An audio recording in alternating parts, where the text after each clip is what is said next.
Hello et bienvenue dans la Sophro pour mieux vivre, le podcast qui vous aide à sortir de votre zone de confort par l'action et la réflexion. Je suis Émilie Gage, sophrologue et hypnothérapeute certifiée, également praticienne en PNL et spécialisée dans l'arrêt du tabac et des addictions, la gestion du poids et du stress. Ce podcast est une safe place pour vous. Je vous accompagne à retrouver une sérénité dans votre quotidien à travers divers sujets pour vous aider à bousculer sereinement vos comportements et vos habitudes pour réussir vos objectifs. Vous êtes prêt à faire germer la graine en vous pour devenir une jolie fleur ? Alors installez-vous confortablement et soyez prêt à devenir acteur de votre changement. Hello ! On se retrouve aujourd'hui pour le premier épisode duo de l'année 2024. Comme vous avez pu le voir, le premier épisode est sorti il y a 2 semaines, donc cela veut dire que ça y est, les épisodes reviennent de façon régulière et ça me réjouit de pouvoir vous retrouver 2 fois par mois. Et pour cet épisode, j'ai le plaisir de recevoir Séverine Lapp. Séverine exerce le métier de naturopathe à Strasbourg et en visio. Elle accompagne les femmes vivant une situation de stress ou de burn-out à retrouver un équilibre de vie. Et c'est au travers de sa voix pleine de douceur et de bienveillance que Séverine nous partage sa vision du burn-out afin de mieux le comprendre et le déceler en nous. De quoi bien commencer l'année finalement. J'espère que du coup cet épisode vous plaira et je vous laisse avec notre discussion.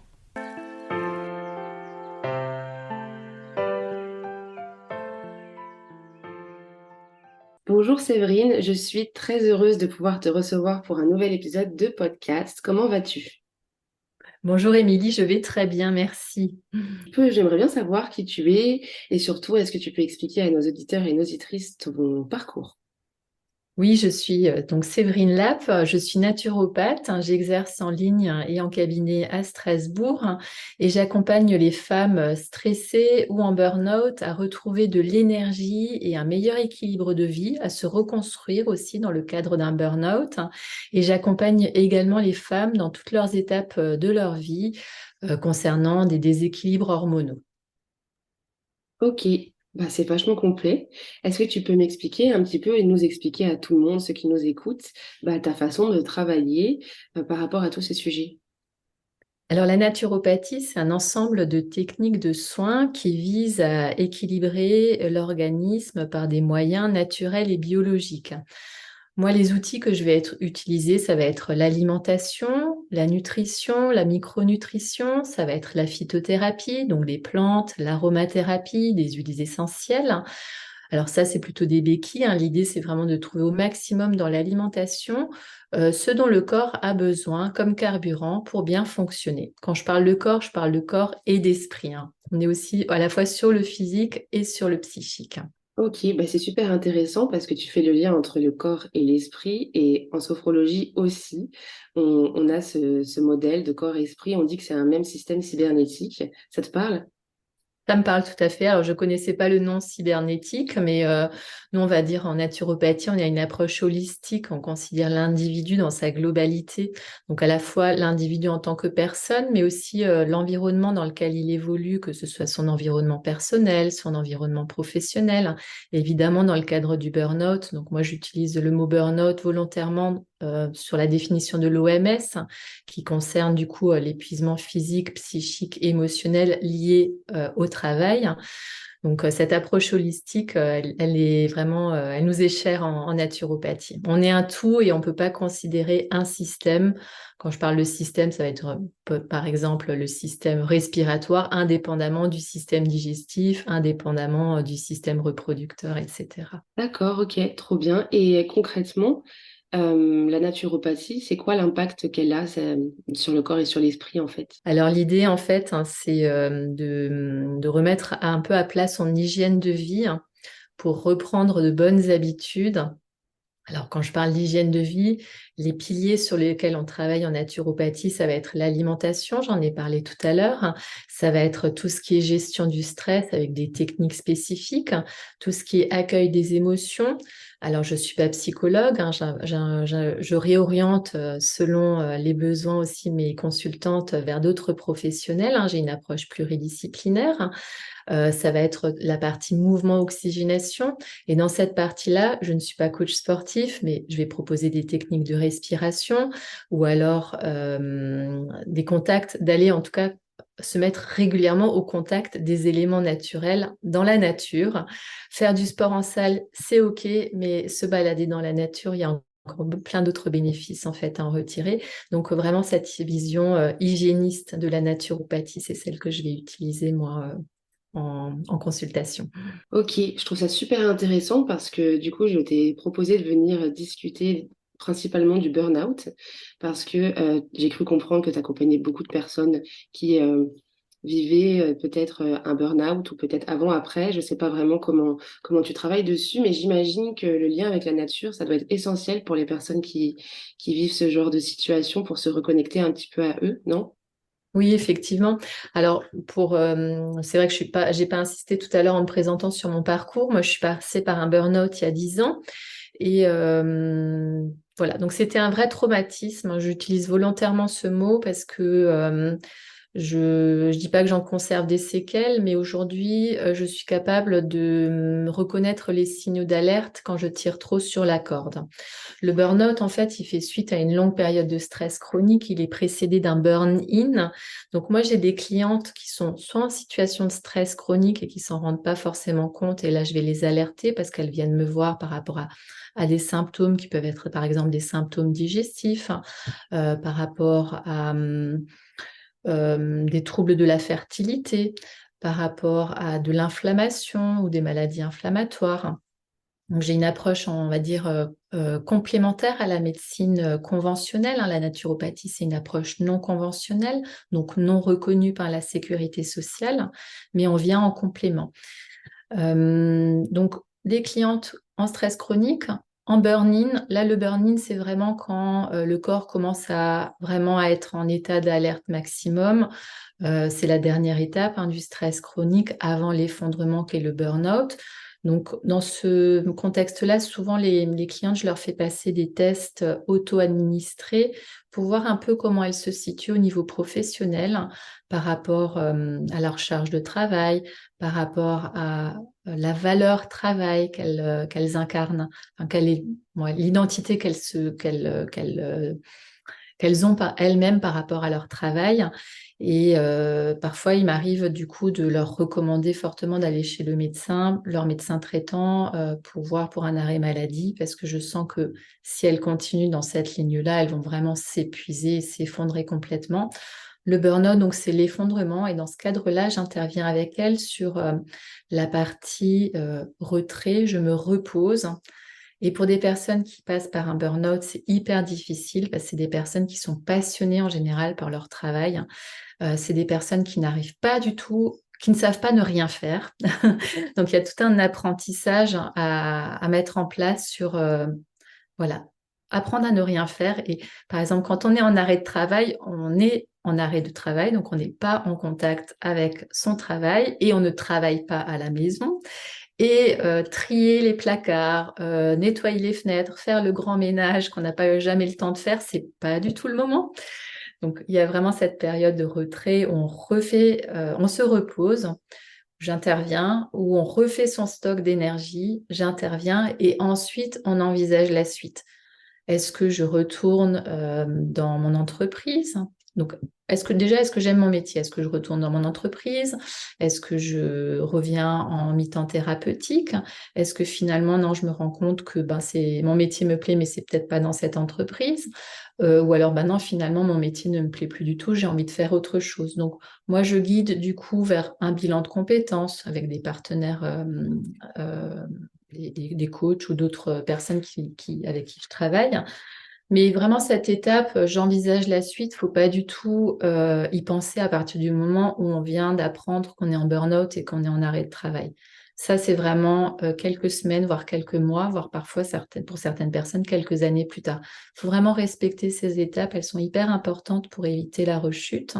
Sur le burn-out, il y a environ 1 personne sur 4 qui rechute parce qu'elle n'a pas suffisamment tiré les leçons de cette expérience, de ce traumatisme. En gros, en fait, on veut repartir comme avant, alors qu'en fait, le burn-out, il nous invite à nous transformer en une nouvelle version de nous-mêmes, plus alignée, plus consciente.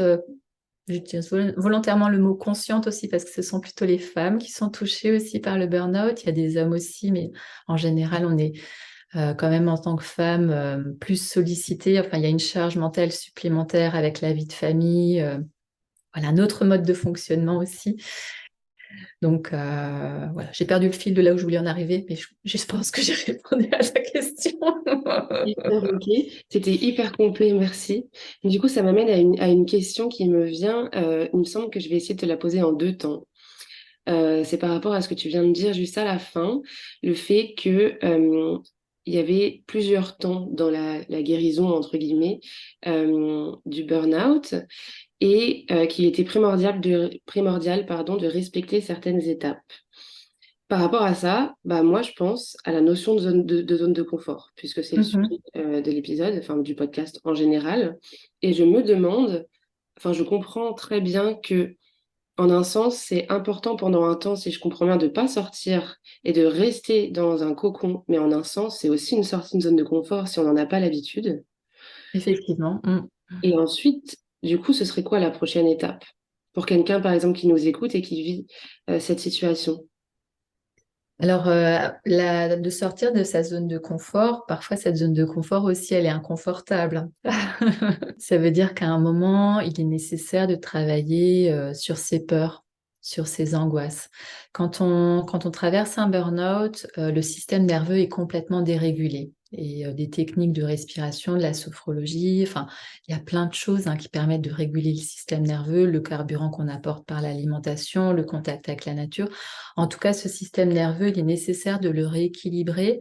C'est pour ça qu'il y a vraiment ce temps de pause, à un moment de retrait, où on est dans une zone de confort qui peut être inconfortable. Et à un moment qu'on a suffisamment d'énergie, quand on arrive de nouveau à réfléchir, parce que dans le burn-out, il y a aussi tout ce qui est cognition qui fait partie des symptômes. On n'arrive plus à mémoriser, on n'arrive plus à réfléchir. Une fois que ça revient, on peut du coup envisager de sortir de cette zone de confort, affronter ses peurs, essayer de comprendre pourquoi on en est arrivé là, pour justement pouvoir progresser et passer dans les étapes d'après aussi. Sortir de sa zone de confort, du coup, ça nécessite un moment de se remettre en question, avec parfois aussi la crainte d'échouer ou la crainte de réussir aussi selon les personnes. En tout cas, ça nécessite, une fois qu'on a de nouveau un peu plus d'énergie, de retrouver son identité, et ouais, de se poser du coup les questions sur ce qu'on veut pour soi dans sa vie, à la fois professionnelle mais aussi personnelle. D'accord, donc du coup, à travers tout ce que tu es en train de nous partager, j'entends quand même que c'est une grande grosse étape de vivre cette situation. J'évite depuis le début de parler de problématiques parce que j'aime pas dire qu'on a des problèmes. J'aime bien, je préfère dire qu'on a des situations de vie parce que je trouve ça Mhm. toujours très enrichissant. J'ai déjà eu l'occasion, moi aussi, dans mon cabinet, d'accompagner des personnes en burn-out. Souvent, elles étaient déjà en arrêt. Et c'était pour gérer l'anxiété due à la reprise du travail. Et c'est vrai que la sophrologie, puisque tu en parlais, elle a un impact par rapport à, comme tu dis, à la cognition et à la respiration pour reconnecter un peu le corps et l'esprit à l'approche d'une autre sortie de zone de confort. Mais le avant, j'en avais pas conscience.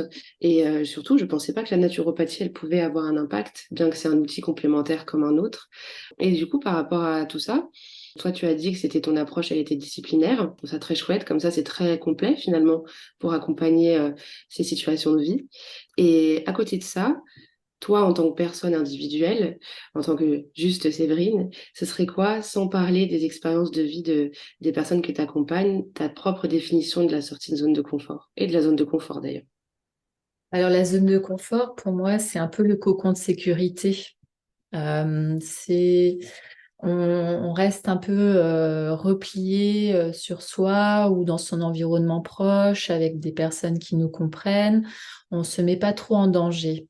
Et là, encore une fois, j'insiste sur le système nerveux qui peut être dérégulé quand on passe par un burn-out. Là, je parle aussi de ma propre expérience, parce qu'en fait, du coup, on a besoin de ce temps de retrait et d'isolement pour faire un petit peu un reset sur ce système nerveux. Et c'est vraiment quand on est dans cette zone de sécurité qu'on arrive à réguler le système nerveux. Notre système nerveux, il est fait en fait pour nous permettre de nous adapter. On met en œuvre du coup nos mécanismes de survie. Du coup, la zone de confort, pour moi, en tout cas, quand on est en burn-out, ça me fait penser un peu à ce retrait pour être un peu en mode survie. Ok, je trouve ça très intéressant. J'adore à chaque fois demander à mes invités leur propre définition parce qu'il y a de tout et c'est chouette, je trouve, de confronter des opinions et des visions. Merci. Ça me fait penser, ouais, alors ça me fait aussi juste penser un peu à la pyramide de Maslow pour celles qui ont fait des études en marketing avec les besoins primaires. En fait, la zone de confort, on est vraiment sur je bois, je mange, j'ai un toit sur la tête, j'ai de quoi m'habiller et le reste, c'est un peu superflu. On n'est pas pour moi encore forcément dans tout ce qui est reconnaissance ou voilà. Moi, en tout cas par rapport au burn-out, je le vois un petit peu comme ça. Bah, du coup, je me permets de compléter par rapport à ce que tu dis parce que j'ai une autre pyramide, j'ai un autre modèle de pyramide qui, en y réfléchissant, je pense, a un sens aussi en rapport avec ce que tu dis. La pyramide de Diels, est-ce que tu connais? Non, ça me dit rien. Et Robert Diels, je l'ai appris dans mes formations en PNL. En gros, c'est le même système que la pyramide de Maslow, sauf que la base de la pyramide, c'est un environnement. Donc, on s'inscrit dans un environnement. Et ensuite, plus on monte et plus on va vers le sens, qui est le sommet de la pyramide. Et pour aller vers le sens, il faut passer par, dans l'environnement, on a des comportements. Et dans ces comportements, on a des capacités. Et de ces capacités déroulent des croyances et des valeurs. Puis ensuite, ça fait notre identité et ensuite notre sens. Et je trouve que ça, dans ce sens-là, enfin dans le sens, pas le sens de la pyramide, mais dans le sens de ce que tu étais en train de dire, le burn-out, je trouve qu'il s'inscrit aussi vachement là-dedans parce que ça peut être l'environnement du travail, comme ça peut être l'environnement de chez soi, et on n'a pas le même comportement au travail et chez soi. Et donc, du coup, dis-moi si je me trompe, je trouve que ça a une pertinence de comprendre justement la différence des capacités de la personne qui vit cette situation dans ces différents environnements et de se rendre compte qu'elle est capable de se poser chez elle, de réapprendre dans un autre environnement et d'avoir des nouveaux comportements pour trouver un nouveau sens finalement. Oui, c'est très juste ce que tu dis. Alors, je connaissais effectivement pas cette pyramide. Après, il y a voilà, ça fait effectivement partie des différents outils qu'on peut utiliser pour un moment mieux se connaître. Parce que la question, elle est là aussi quand on traverse un burn-out, c'est qu'à un moment, on est allé trop loin. Il y a un profil un peu, alors j'aime pas non plus mettre les gens dans des cases, mais je vois bien aussi en consultation qu'il y a un profil de personnes qui s'épuisent. C'est des personnes qui sont très perfectionnistes, qui sont très engagées, qui sont très investies, donc de très belles qualités en fait, mais qui poussées à outrance, comme beaucoup de qualités, peuvent nous mener malheureusement à nous épuiser. Et du coup, d'utiliser un modèle quel qu'il soit pour à un moment comprendre nos différents besoins ou le besoin de sens, les valeurs, etc. C'est tout à fait juste pour progresser et grandir, tout simplement, et sortir grandi aussi de cette expérience. Oui, bien sûr. Et est-ce que c'est pertinent? Enfin, dans ma tête, je me doute que oui, mais j'aimerais bien que tu nous en dises un peu plus sur ce sujet, sur la notion de confiance, d'estime, de valeur.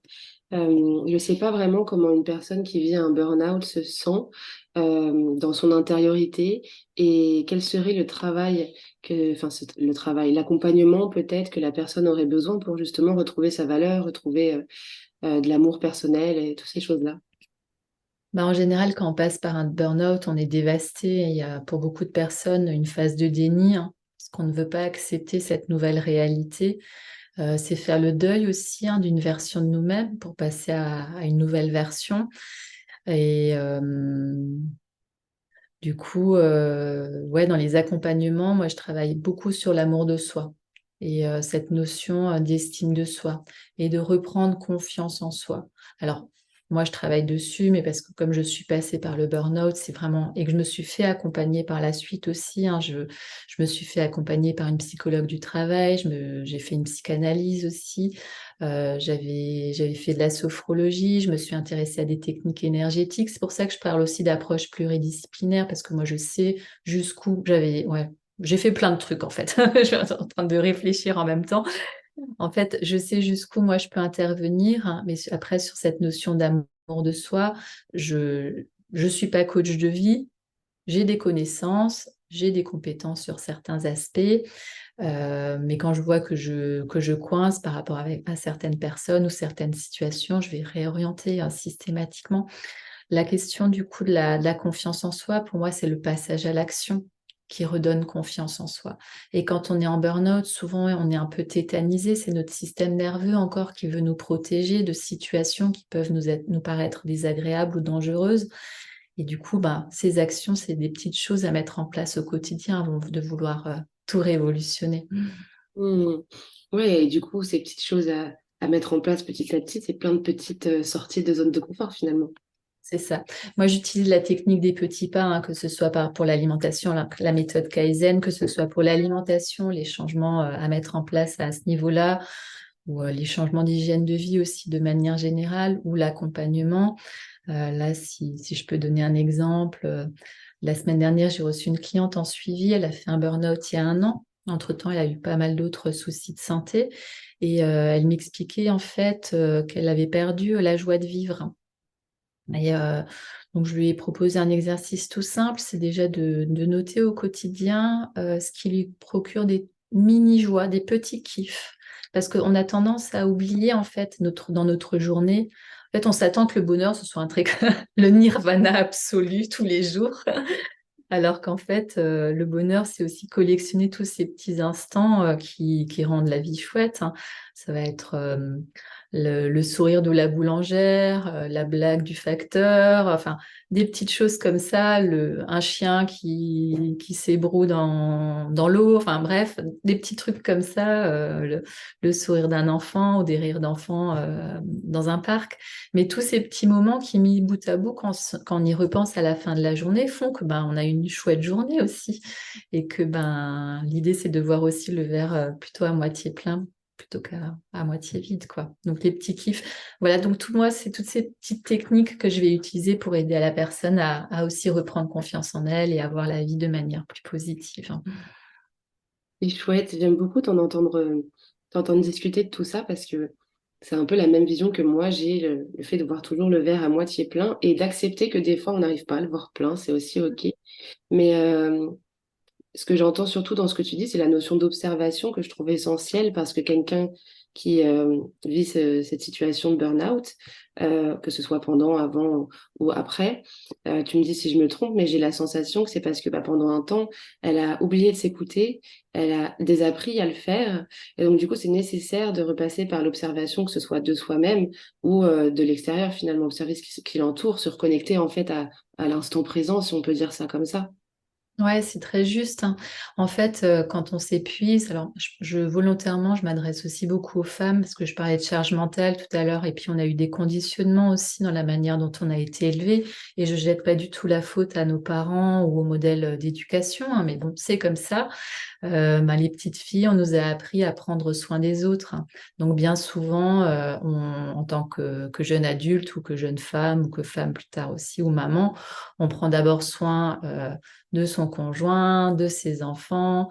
On est très investi dans sa famille, ou famille proche, ou voire au-delà, ou de ses amis. Mais on en oublie aussi le me time, le temps pour soi qui est hyper important pour refaire son stock d'énergie. Ça, j'en parle souvent, les moments ressources. Moi, j'insiste beaucoup avec mes consultants aussi, hein, sur ce qu'ils font dans la journée pour recharger les batteries. Parce on faut se dire qu'on est comme un téléphone. Le téléphone, on sortirait jamais de la maison avec 10% sur la batterie en sachant qu'on doit passer toute la journée à l'extérieur sans possibilité de recharger. Nous, on est un peu pareil en fait, hein. On ne peut pas s'imaginer de fonctionner avec dès le matin que 10% d'énergie. Ou alors, il faut faire en sorte d'avoir des moments ressources dans la journée pour recharger. Et je trouve ça super cette métaphore parce que c'est hyper concret. C'est ce qu'on Mm. appelle des équivalences concrètes. Mm. Et ça me plaît bien. Je peux te l'appliquer? Oui, oui, bien sûr. Je suis pas sûre qu'elle soit de moi, j'ai dû l'entendre quelque part, mais ça va bien parler aussi. Super, j'ai encore deux questions pour toi, Séverine, si tu es d'accord. Tu nous as déjà donné beaucoup de choses concrètes, de conseils. Et est-ce que tu en aurais peut-être un spécifique à partager pour les personnes qui nous écoutent et qui peut-être justement vivent un burn-out en ce moment? Prendre le temps. C'est une question qu'on me pose souvent, c'est j'en ai pour combien de temps? Là, il n'y a pas sur le temps de reconstruction post-burnout, il n'y a pas de statistiques. On est tous différents, on est tous uniques, on a tous un parcours de vie qui nous est propre. Et cette notion du temps, on est quand même dans une société qui prône la productivité, où il faut être efficace et productif du matin au soir. Quand on est en burn-out, quand on est en arrêt de travail, cette notion de temps, elle n'a plus lieu d'être. Il y a des personnes qui vont avoir besoin de 3 semaines, d'autres c'est 2, 3 mois, et d'autres c'est 2, 3 ans. Et c'est OK, c'est un moment. Voilà. Moi, je me souviens, quand j'étais en burn-out, je me disais, mais finalement, mais quel luxe j'ai d'avoir du temps. Et je pouvais rester assise pendant des heures dans un parc à observer la vie parce que j'avais besoin justement de ça et de plus être collée derrière mon ordinateur à produire des trucs qui n'avaient aucun sens. Donc prendre le temps, ça va être vraiment le conseil essentiel. Et je sais bien que voilà, on n'est pas, peut pas vivre non plus d'amour et d'eau fraîche. Parfois, il y a des contraintes financières qui sont derrière, mais essayez au maximum de prendre le temps pour vous remettre. Hmm. Accepter de prendre le temps pour soi et Mm, pour notre vie, en fait, finalement. mm, mm. Bien-être de notre santé mentale et physique, finalement. C'est ça, ouais, c'est ça. Mm. Ok, super. Et du coup, je vais te poser la question phare que je pose tout le temps à mes invités, parce que dans un podcast forcément sur les sorties de zone de confort, j'ai forcément envie, moi et les auditeurs et auditrices, de savoir quelle a été ta plus grosse sortie de zone de confort, si tu as envie de la partager, bien sûr. Oui, bien sûr, je peux la partager. Alors, ma plus grosse sortie de zone de confort pour moi, ça a été un moment de prendre la décision de choisir la voie de l'entrepreneuriat. Parce que dans ma famille, il n'y a pas d'entrepreneur, donc j'avais pas d'exemple de réussite ou d'échec autour de moi. Et je me suis du coup lancée. Je suis sortie de ma zone de confort, hein, de mon cocon inconfortable. C'est pour ça que j'en parle souvent, hein, c'est une zone qui est connue, où on sait tous les matins, ok, je vais au boulot, je fais ceci, je fais cela, mais finalement, on n'est pas hyper épanoui. Donc moi, à un moment, je me dis, ben non, je veux pas de cette vie-là. Je veux pas non plus retourner travailler en entreprise comme les postes que j'ai pu occuper auparavant. J'ai plus envie d'avoir affaire à ce type d'environnement qui, pour moi, ne me convient pas par rapport à mes valeurs et tout ce sur quoi j'avais travaillé durant ma reconstruction. Donc, l'entrepreneuriat, ça m'a fait réfléchir sur mes peurs.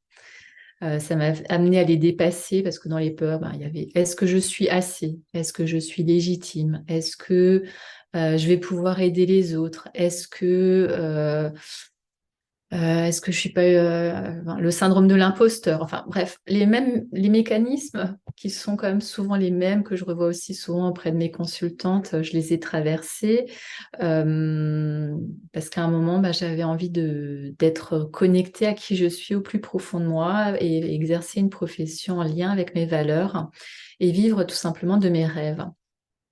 Voilà, donc ma plus grosse sortie de zone de confort, c'est l'entrepreneuriat et j'en apprends sur moi encore tous les jours. Eh ben super Séverine, je te remercie beaucoup pour tout ce partage, tous ces partages enrichissants et pleins de douceur finalement. Merci d'avoir partagé ta vision de ton métier, de tes accompagnements, de ce que tu as pu vivre dans ton burn-out dans le passé et de nous l'avoir partagé ici. Merci à toi, Émilie, pour cette invitation. Avant qu'on se quitte, est-ce que tu peux peut-être nous dire où est-ce que nos auditeurs et auditrices peuvent te retrouver? Oui, bien sûr. Alors, je suis sur les réseaux sociaux. Mon nom de scène, c'est Happy and Healthy Naturopathie. Donc, c'est un nom que j'ai choisi parce que pour moi, la naturopathie a cette notion de bonheur et de pleine santé qui est importante. Donc, sur Instagram, sur Facebook, pour me chercher sur Google, vous tapez Séverine Lapp, L-A-2-P, vous me trouvez. J'exerce donc en ligne et en cabinet à Strasbourg, à la Robertsau, dans un espace pluridisciplinaire, un lieu dédié au bien-être de la femme avec une salle de yoga et un côté cabinet médecine douce. Ok, super. Et ben, si à l'avenir, j'ai d'autres personnes qui viennent me voir en cabinet pour le burn-out, je n'hésiterai pas à les emmener chez toi à Strasbourg. Avec grand plaisir. Super. Bah, je te dis peut-être à très vite et merci encore d'avoir pris ce temps. À bientôt. Merci infiniment d'avoir écouté cet épisode jusqu'à la fin. Si vous vivez des situations particulières ou que vous avez des objectifs que vous souhaitez réaliser à travers la sophrologie ou l'hypnose, n'hésitez pas à me contacter sur mon compte Instagram @sophro-vie ou directement via mon site internet sophrovie.fr. N'hésitez pas à vous abonner et à mettre un petit avis ou 5 étoiles sur la plateforme de votre choix et surtout à en parler autour de vous si le podcast vous plaît. Merci de votre confiance et à très vite.